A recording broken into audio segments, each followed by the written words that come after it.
Bismillahirrahmanirrahim. Assalamualaikum warahmatullahi wabarakatuh.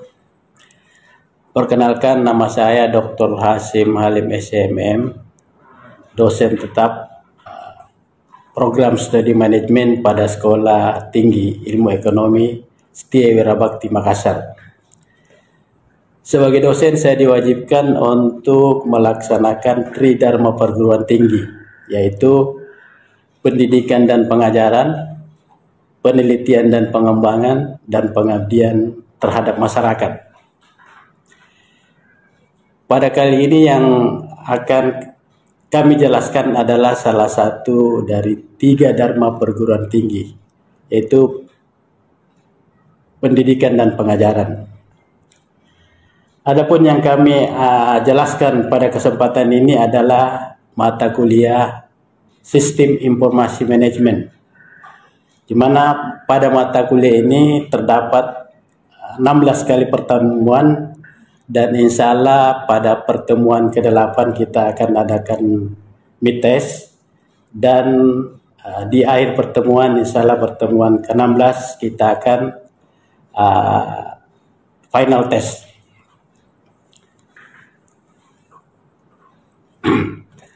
Berikut ini saya akan sampaikan capaian pembelajaran lulusan yang dibebankan pada mata kuliah. Yang pertama, mahasiswa mampu menjelaskan konsep dasar sistem informasi manajemen. Yang kedua, mahasiswa mampu menjelaskan pengembangan sistem. Yang ketiga, mahasiswa mampu menjelaskan audit sistem informasi. Yang keempat, mahasiswa mampu menjelaskan e-commerce. Dan yang kelima, mahasiswa mampu menjelaskan sistem bisnis perusahaan. Adapun bahan pokok kajian atau pokok bahasan pada mata kuliah sistem informasi manajemen ini adalah yang pertama, konsep dasar sistem informasi manajemen. Yang kedua, pengembangan sistem. Yang ketiga, audit sistem informasi. Dan keempat, e-commerce. Kelima, sistem bisnis perusahaan. Keenam, pengelolaan teknologi informasi perusahaan global. Dan sistem pendukung keputusan. Baik, untuk mata kuliah ini diharapkan pada pertemuan pertama itu, pertemuan awal, menjelaskan, mahasiswa mampu menjelaskan sistem informasi manajemen. Kedua, menjelaskan information system in global business today. Yang ketiga, menjelaskan global business and collaboration. Yang keempat, menjelaskan ethical and social issue in information system. Yang kelima, menjelaskan infrastructure emerging technology. Yang keenam, menjelaskan foundation of business intelligence and database information management. Yang ketujuh, menjelaskan telecommunication and internet and wireless technology. Insya Allah mudah-mudahan tepat waktu, tidak ada halangan.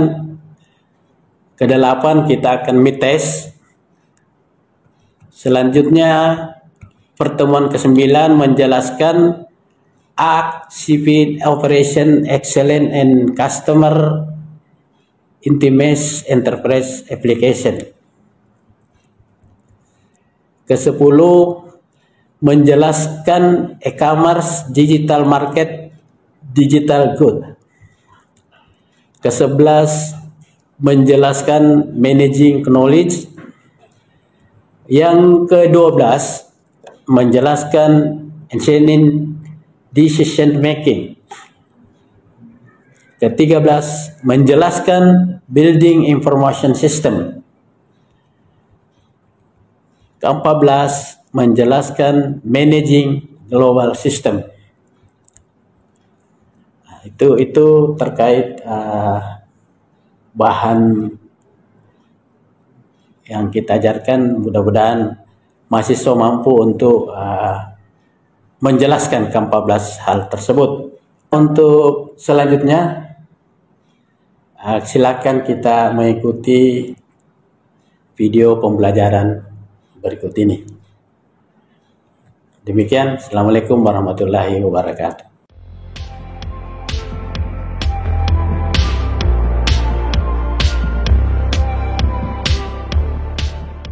Bismillahirrahmanirrahim. Assalamualaikum warahmatullahi wabarakatuh. Waalaikumsalam warahmatullahi wabarakatuh. Ya, adik-adik sekalian, bagaimana kabar hari ini? Sehat ya. Mudah-mudahan. Oke, jadi seperti pertemuan-pertemuan kemarin, hari ini kita lanjutkan untuk mata kuliah Sistem Informasi Manajemen ya, SIM. Sistem Informasi Manajemen. Pertemuan-pertemuan dari awal itu kita sudah jelaskan apa itu sistem, apa itu informasi. Jadi 3 hal itu di dalam Sistem Informasi Manajemen yang perlu betul-betul digarisbawahi. Apalagi kita jurusan manajemen ya. Pertama itu apa itu sistem, apa itu informasi, dan apa itu manajemen. Nah, sebagai mengingat yang lalu-lalu, sistem ya semua adik-adik sudah harus paham. Yang saya ulangi kembali itu mengenai informasi. Sebagai mahasiswa kadang kita terjebak mendengar informasi. Saya ulangi lagi, harus betul-betul lihat datanya ya. Jadi jangan cuma melihat informasi langsung disebarkan, lihat dulu datanya. Seperti yang saya contohkan kemarin, suatu hari masuk di HP adik-adik, innalillahi wa inna ilaihi rajiun, telah meninggal Rhoma Irama. Itu informasi. Begitu dilihat karena fanatik, langsung disebar, waduh mati saya punya andalan, sudah meninggal. Tidak dicek datanya, ternyata setelah datanya dicek, yang meninggal Rhoma Irama, penjual tempe. Memang Rhoma Irama cuma satu. Itu. Kalau persoalan manajemen, saya ulangi lagi adik-adik, kalau persoalan manajemen yang pokok tidak bisa dilupa dan harus dapat mati, itu pelajari saja, itu POATS. POATS ya, ingat POATS ya, POATS. POATS. Nah, kalau adik-adik ini harus paham betul manajemen. Jadi apapun yang kita lakukan, kita harus dasar ke POATS itu. Pertama, semua diawali dengan planning. Mau kuliah juga planningnya apa? Kuliah karena mau ijazah, atau karena mau ilmu, atau karena mau supaya uang pandainya tinggi. Itu harus planning dulu itu semua. Kemudian sudah itu apa itu actuating, terus organizing, tuatin, dan terakhir semua harus dikontrol. Itu ya. Nah, untuk kelihatannya ini hari kita sudah masuk di perkuliahan mata kuliah ke-10 kalau tidak salah adik-adik. Kalau ada di antara adik-adik yang mau bertanya dulu terkait mata kuliah sebelumnya, silakan sebelum kita lanjut. Oke, silakan. Siapa namanya, Dek? Berdiri dulu supaya dilihat. Wah, ini gagah ini. Ya. Nama saya Rahmat. Ya. Baik, pertanyaan saya terkait dari pertemuan sebelumnya, yang saya mau tanyakan, sejauh mana sistem informasi manajemen berpengaruh terhadap sistem bisnis dan terkait customer relationship. Baik, itu saja pertanyaan saya. Assalamualaikum warahmatullahi wabarakatuh. Nah, jadi pertanyaannya singkat tapi sangat bagus, dan ya perlu penjelasan yang panjang lebar. Cuma saya ambil saja intinya ya. Jadi siapa namanya tadi, Dek? Rahmat dan teman-teman sekalian, adik-adik sekalian, yang pertama kita harus pahami dulu itu apa itu bisnis. Saya yakin tiap hari kita sebut bisnis. Wah, apa itu kerjanya? Bisnis, bisnismen. Kemana itu? Pergi berbisnis. Tapi tunggu dulu, jangan sampai tidak dipahami apa itu bisnis. Ya, itu. Tapi untuk itu tugas bagi adik-adik sekalian. Silahkan dicari di Google atau di mana apa itu bisnis. Sekarang ilmu itu yang penting mau semua ada. Tinggal dibuka. Terkait pertanyaannya, jadi pertanyaannya adik itu saya ambil saja kesimpulannya bahwa kenapa, apa itu sistem informasi manajemen, kaitannya dengan bisnis dan relationship itu sebenarnya kuncinya begini. Sistem informasi manajemen itu dibuat untuk memperlancar terkait apapun sebenarnya. Jadi suatu sistem yang dibuat untuk sistem informasi, apakah itu jadi sistem informasi itu banyak ya adik-adik. Ada informasi manajemen sendiri, ada akuntansi, ada sistem keuangan dan macam-macam. Itu. Jadi terkait itu kalau bicara bisnis itu sebenarnya lebih kita ke arah sistem informasi bagaimana bisnis itu terkait pemasarannya sebenarnya. Kalau sistem informasi manajemen ya terkait pemasarannya. Nah, makanya sekarang itu ada istilah yang ada namanya e-commerce. Nanti kita bahas lebih lanjut. Ada digital market. Ada lain-lain. Sekarang orang belanja tidak perlu lagi ke pasar. Itu semua sistem itu. Sistem yang dibuat di dalam bisnis untuk memperlancar pemasaran. Itu salah satunya. Nah, terkait tadi pertanyaannya, jadi sistem informasi manajemen katanya dan itu adalah bagaimana sistem itu bisa membuat atau mempertahankan, misalnya salah satunya ya, sistem itu dibuat supaya bisnis itu lancar. Jadi bisnis itu dianggap bagus apabila dia bisa hidup dengan bagus, bertumbuh dan jangka panjang. Jangan ini hari labanya 1 miliar, tapi bulan depan sudah hilang.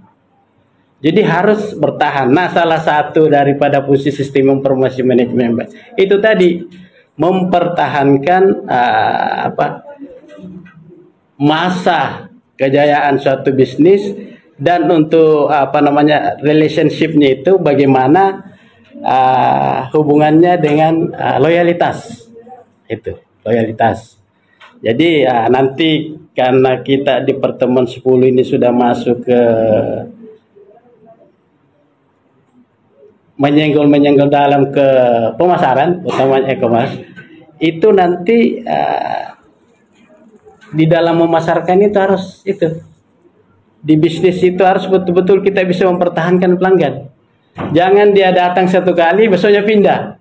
Tapi yang dianggap bisnis atau perusahaan atau pemasar yang bagus pada saat bisa mempertahankan loyalitas pelanggannya. Apa yang bisa membuat seperti itu? Itulah yang diatur di dalam sistem informasi manajemen. Misalnya bagaimana pelayanannya dan segala macamnya. Nah, nanti sebagai tugas untuk adik-adik sekalian, kan adik-adik saya yakin selalu masuk di mall-mall, di KFC dan segala macam. Nah, coba lihat, kalau kita mau pergi belanja di KFC, itu kan beli ayam goreng. Kenapa orang berani antri dengan harga yang mahal, sementara di luar-luar itu banyak penjual ayam goreng yang murah dan enak, dilihat dipotong. Kenapa? Karena sistem yang dibangun itu adalah sistem yang bagus. Itu salah satu contoh. Kenapa orang berani antrian di situ? Karena sistem yang dibangun bagus dan pelayanannya bagus. Saya kira itu deh ya. Ya. Oke. Nah, nanti saya yakin masih banyak yang bertanya, tapi kita coba-coba lanjut dulu ke materi berikutnya. Ya. Ya, jadi kita masuk di sistem informasi manajemen. Jadi sistem informasi manajemen itu, kalau adik-adik nanti lihat, coba-coba buka historinya kenapa munculnya sistem informasi manajemen itu sebenarnya awalnya itu dibuat untuk membuat sistem sebenarnya untuk pemasaran awalnya. tetapi berkembang ke sistem manajemen sendiri, kemudian ke sistem akuntansi, sistem keuangan, dan seterusnya. Nah, ini kalau kita lihat seperti ini, jadi sistem informasi itu banyak fungsinya. Nah, coba kita lihat, ada beberapa sistem yang dibuat berdasarkan fungsionalnya. Jadi ada sistem informasi pemasaran, ada sistem informasi manufaktur, sistem informasi keuangan. Jadi walaupun kita bukan konsentrasi keuangan, dulu kita membuat laporan keuangan itu setengah mati. Ada namanya buku besar, ledger, itu betul-betul dibuat buku besar itu, sepanjang ini bukunya. Jadi kita mencatat debit, kredit, saldo itu. Sekarang kan adanya sistem informasi keuangan, satu saja tugas kita, menginput transaksi masuk di sistem. Begitu kita membutuhkan apa yang kita mau, tinggal di enter. Saya mau rugi laba, keluar rugi laba. Saya mau neraca, keluar neraca. Saya mau cash flow, keluar semua. Itulah gunanya sistem, ya. Jadi bisa dipahami apa itu sistem informasi manajemen umumnya, ya. Bisa dipahami. Oke.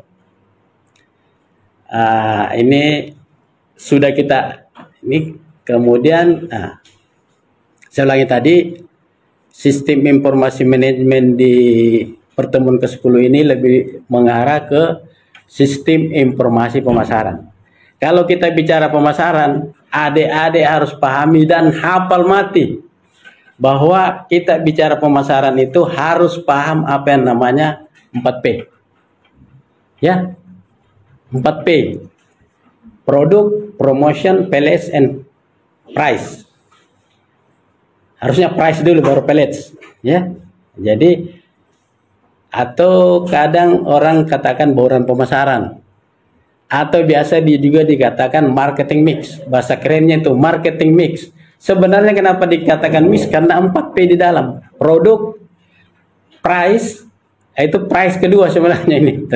Jadi produk, price, pallets, and promotion. Jadi kalau kita memasarkan harus ada dulu produk. Ya. Kalau ada produk, berapa harganya? Kalau sudah ada harganya, bagaimana distribusinya? Apakah bisa didistribusi? Keempat, baru pallets. Jadi saya kasih tugas ya. Nanti dijawab nanti masing-masing dalam hati. Suatu saat saya tanya lagi terkait dengan promotion. Pertanyaannya begini. Apa hubungannya selalu orang memasang cewek cantik berdiri dekat barang yang mau dijual? Cewek cantiknya pakai rok lagi yang belum jadi. Itu apa hubungannya? Itu enggak main, pasti ada tujuannya itu. Itu terkait promotion, tapi nanti dijawab sendiri.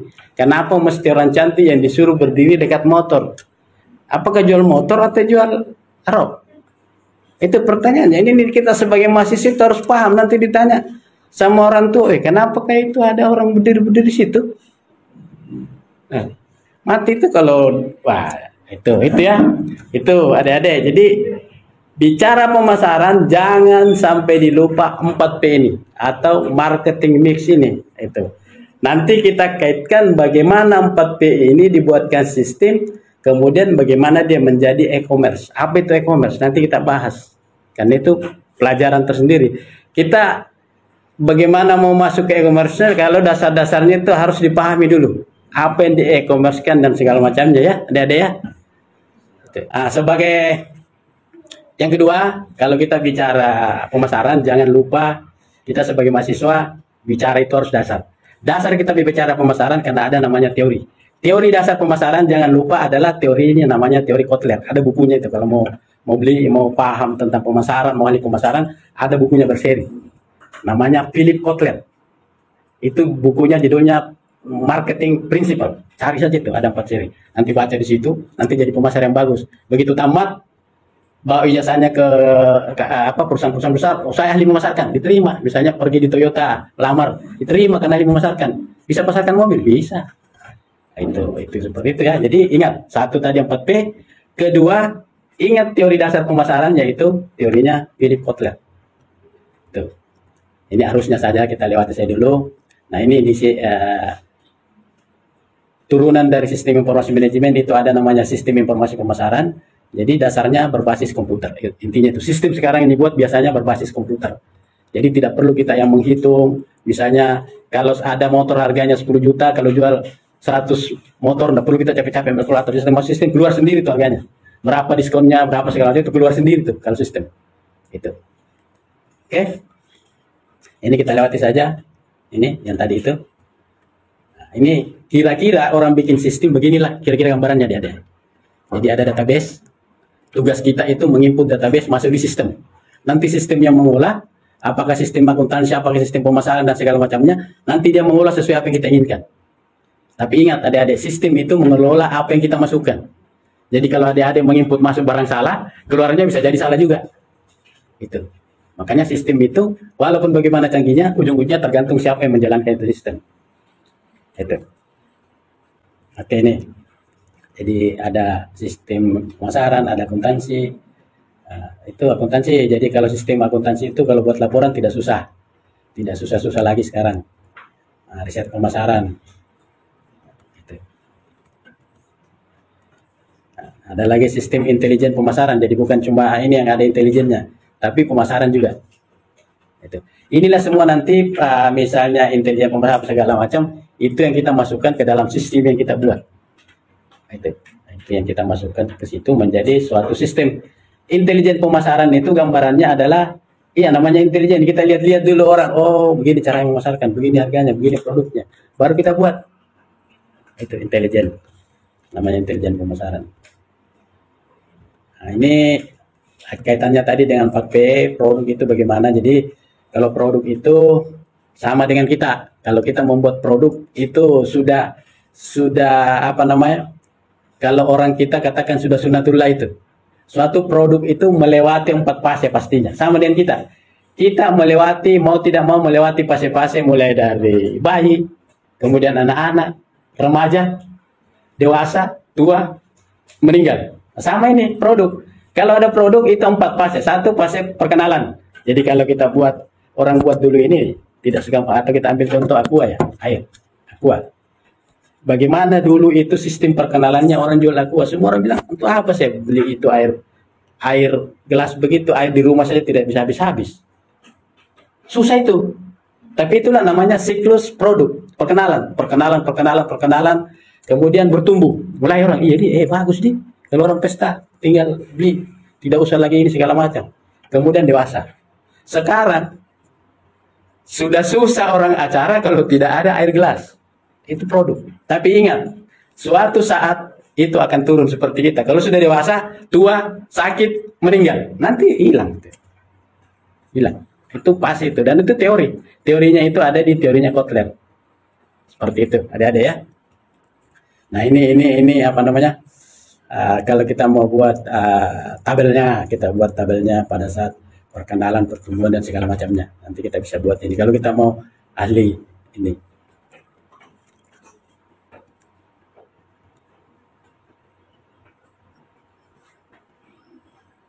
Nah, promosi. Nah, ini. Jadi sistem itu membuat sistem informasi itu tidak menggunakan satu bidang ilmu di dalamnya ya, adik-adik ya. Tentu kalau kita mau membuat sistem pemasaran, ilmu pemasaran harus ada. Tapi kalau ilmu pemasaran itu tidak bisa kalau cuma ilmu pemasaran, harus bisa menghitung. Harus ada akuntansinya, harus ada matematiknya. Masa bikin sistem cuma orang pemasaran? Bagaimana dia bisa membuat hitung-hitungannya, harganya, labanya dan segala macamnya? Ya, itu. Jadi ada namanya mix, terintegrasi. Semua di situ bergabung sehingga dibuatlah suatu sistem. Yang kita lihat keluarnya enak, tapi sebenarnya di dalamnya itu macam-macam. Ada beberapa kombinasi daripada sistem itu. Itu banyak yang tergabung di dalamnya. Nah, ini contoh-contoh saja ini. Ini contoh terkait promosi. Jadi bagaimana orang menjual produk, ini menjelaskan bagaimana produk itu harus ada brandnya, harus ada mereknya. Ya, harus ada mereknya. Mereknya seperti apa ya tergantung. Dan itu tidak gampang kita membuat merek. Itu semua nanti diatur dalam sistem. Ini grafik-grafiknya saja yang dibuat oleh sistem. Itu adik-adik. Ya, saya kira itu kan untuk hari ini saya kira materinya cukup. Ya, nanti kita lanjutkan di pertemuan berikutnya. Insya Allah kalau ada yang mau didiskusikan nanti simpan untuk pertemuan berikutnya. Dan sebagai penutup, adik-adik, absen sudah diisi ya? Absen sudah? Absen sudah. Sebagai penutup, sebelum kita bubar, tolong adik-adik simak dulu. Saya punya cerita motivasi yang ada hubungannya dengan sistem informasi dan sistem pemasaran ya. Ini bukan cerita di karang-karang ya, ini cerita motivasi. Jadi di dalam pemasaran itu atau dalam apapun, pelajarannya begini. Jangan kita mengambil keputusan dengan melihat siapa yang berbicara, tetapi lihatlah apa yang dibicarakan. Kemudian pelajaran kedua, nanti saya cerita sebentar sekali ini, tolong sedikit waktunya. Kedua pelajarannya, sebagai pimpinan, kita harus bijaksana memperlakukan bawahan kita. Ceritanya begini. Ya, sebagai penutup. Jadi ada di Swiss, ini bukan cerita di karang ya, ada di Swiss dulu pabrik parfum. Dibuka. Parfumnya bagus, harum. Harum, namanya di Swiss. Tetapi penjualannya kurang. Padahal harum dan harganya tidak terlalu mahal, tapi penjualannya kurang. Maka dikumpullah seluruh karyawannya oleh pimpinannya. Kita rapat penentuan. Kalau tidak bisa ada jalan keluar, kita tutup ini perusahaan. Sekarang saya tanya, siapa yang bisa sampaikan ke saya sebagai pimpinan ceritanya ini, siapa yang bisa sampaikan ke saya kenapa kita punya produk kurang laku, padahal harum, tahan lama harumnya, dan harganya tidak mahal. Bicaralah manajernya, pimpinan perusahaan, apanya segala macam. Ya rata-rata mengatakan satu, banyak persaingan, kemudian harga terlalu mahal dan segala macamnya. Wah, kalau begitu semua orang bisa bilang begitu, berarti harus ditutup ini, ditutup saja. Kalau tidak ada lagi yang bisa memberikan pendapat, perusahaan kita tutup. Sebelum ditutup, siapa tahu masih ada yang mau bertanya, adalah. Jadi ada di belakang itu tukang sapu, angkat tangan, saya Pak. Wih, semua orang meneng, apa kau tukang sapu? Saya saja manajer tidak bisa menjawab. Kau itu tukang sapu, diketawai. Ini. Tapi saya sebagai pimpinan yang bijaksana, silakan. Kalau ada yang mau disampaikan, silakan. Tukang sapu bilang, saya ini tukang sampah. Saya tidak tahu mana parfum harum, mana yang tidak harum. Saya tidak pernah pakai parfum. Yang saya tahu itu bau sampah. Tapi saya mau bilang begini Pak. Saya pernah lihat kita punya parfum itu. Saya pernah lihat kemasannya Pak, botolnya. Kebetulan saya bawa, tapi bukan parfumnya, minyak angin ini. Ini saya lihat kita punya parfum Pak. Lubangnya terlalu kecil. Kecil sekali. Jadi kalau kita kasih begini sini sekali keluar, berapa lama baru habis ini kalau cuma sebegini yang keluar? Udah tetes. Jadi maksud saya begini Pak, coba bagi kasih lubangnya kasih besar. Jadi biar sedikit orang mau pakai banyak keluar, cepat habis, cepat orang beli, coba. Nah, pimpinan perusahaan bilang coba itu lakukan. 3 bulan kemudian dikumpul, penjualannya melonjak tidak main-main, banyak sekali. Itulah ceritanya. Makanya saya bilang, jangan lihat siapa yang bicara. Biar tukang sapu tapi yang dibicarakan benar, dengarkan. Demikian adik-adik, itu sekilas, mudah-mudahan ada manfaatnya. Karena dosen itu tugasnya bukan cuma memberi ilmu seperti itu, tapi harus memberi motivasi. Dan ada yang harus dipegang. Demikian saya akhiri dengan ucapan Assalamualaikum warahmatullahi wabarakatuh. Waalaikumsalam warahmatullahi wabarakatuh.